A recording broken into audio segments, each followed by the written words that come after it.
Innocent until proven guilty is one of the foundational bedrocks of criminal law. A lot of people aren't going to like that. Hi, I'm Nick. This is 10 Minutes with Nick. And I'm going to start with a bit of a trigger warning. Never had to do one of those before, never thought about doing one of those before. But the discussion today is going to be about domestic violence and something to do with assault, not really sexual assault. But we're going to be discussing the Von Miller case today out of Buffalo, New York. Technically out of Dallas, Texas, but he plays for the Buffalo Bills. So, trigger warning, we are going to be discussing that. To all 41 of you who tune in and listen, if you do not want to hear about it, this is your warning now. I've spent the first minute talking about it, so this should be enough of a warning to you. And the title of this podcast obviously will have something to do with, I don't know, I'll put some kind of warning in the title too. Anyway, I started today talking about how innocent until proven guilty is one of the foundational pieces of United States law. United States criminal law. Why? So the concept of innocent until proven guilty is actually a fairly new concept in legal discourse in the world. I say fairly new because, well, we've had civilization or society for, as far as we can tell, at least several thousand years. I don't know what cavemen did. I think they had family units, but I don't know that they really had like society as we know it. But only recently did we sort of come to the idea of innocent until proven guilty. And what is that in a nutshell? We don't really think about it much, but in a nutshell, innocent until proven guilty is simply the idea that just because somebody said you did something doesn't mean you did it. That idea was put forth really in the Enlightenment, but it came to pass as codified law in the United States. In the early days of the United States, it was a response to what the king in England had been doing, which was just sort of jailing dissidents. Just sort of being like, well, I accuse you, you're going to jail. It was meant as a way to shield people from undue persecution under the law. Nowadays, we've run into a bit of an issue with it. Because rather than simply being a way to protect the accused from becoming the unjustly accused, it turns into a way for us to sort of berate and shame the accuser. And in cases of domestic violence and sexual assault, that gets very troublesome. We'll take our most recent case, which is unfortunate for me because I am a Buffalo Bills fan. Von Miller, defensive end and linebacker for the Buffalo Bills, has been accused of assaulting his pregnant girlfriend. Now, he has to this point just been accused. A warrant was issued for his arrest, and a warrant for arrest is simply the police saying, we have enough reasonable, probable cause.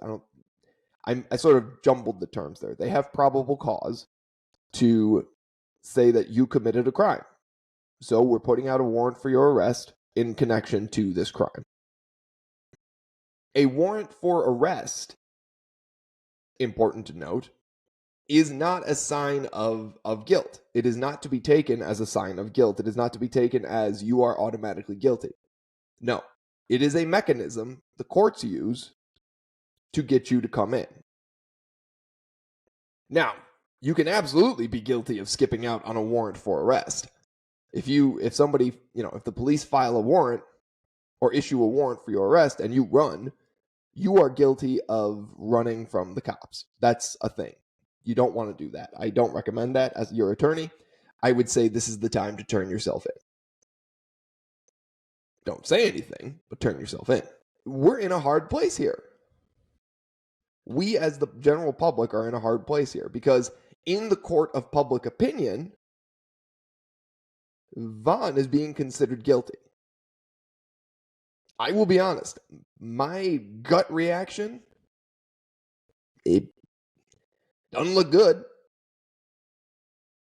But interesting things have developed in this story. Not even necessarily the accuser, the victim, has published statements through text messages, and we have to assume they're from her until there's evidence that they aren't from her, that she was not in fact assaulted, and that this whole thing is insane and sad. Now, there's a multitude of reasons why a victim may deny that anything happened. It's not necessarily that nothing happened, but the possibility does exist that no crime was committed, or at least the victim does not wish to pursue the crime. The problem for her is that this is no longer her matter. This is the state's matter. This is a little bit of a diatribe on criminal law, so excuse me as I kind of go down this road.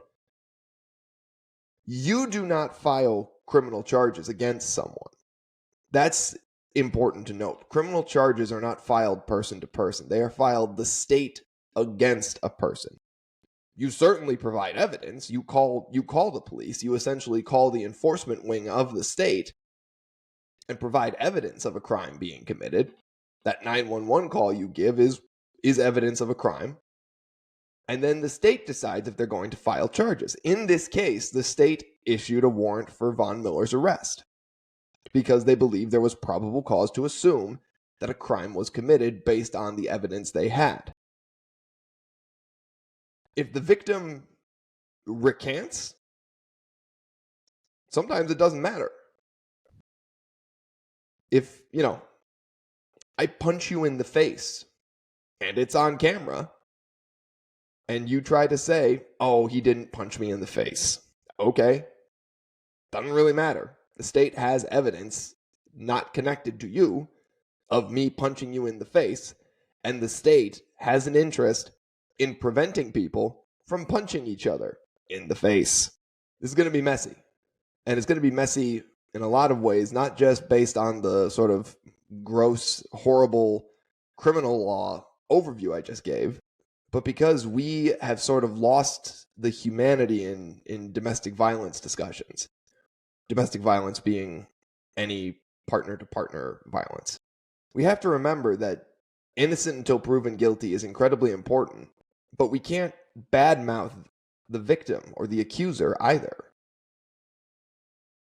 Even if there's no case, even if it comes out that it's not true, it's a sad situation. This is a pregnant woman who, by all accounts, did not have a good day.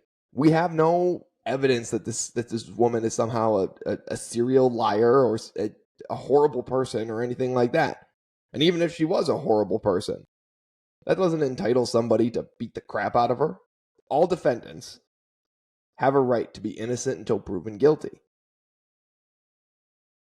But the fact that they are innocent until they are proven guilty does not also entitle the court of public opinion to say, well, the accuser then must be guilty until proven innocent, until they're proven right. No. No justice system is perfect, and sometimes crimes get committed and the evidence does not support the state's case. Innocent until proven guilty really covers everybody, including conceptually, we should also extend that courtesy to the accused. It's a little bit confusing. This was a little bit of a ramble. It's the weekend. I'm out of coffee, so I don't have my normal amount of coffee in me. So forgive me for a somewhat rambling 10 minutes with Nick. If you enjoyed this, like and subscribe. I promise most of these episodes are much more controlled than this. If you didn't enjoy this, well, leave me a comment and tell me that I'm stupid and present evidence and have the podcast police come and take my microphone. That's a terrible joke. I'm Nick. This is 10 Minutes with Nick. Have a great weekend.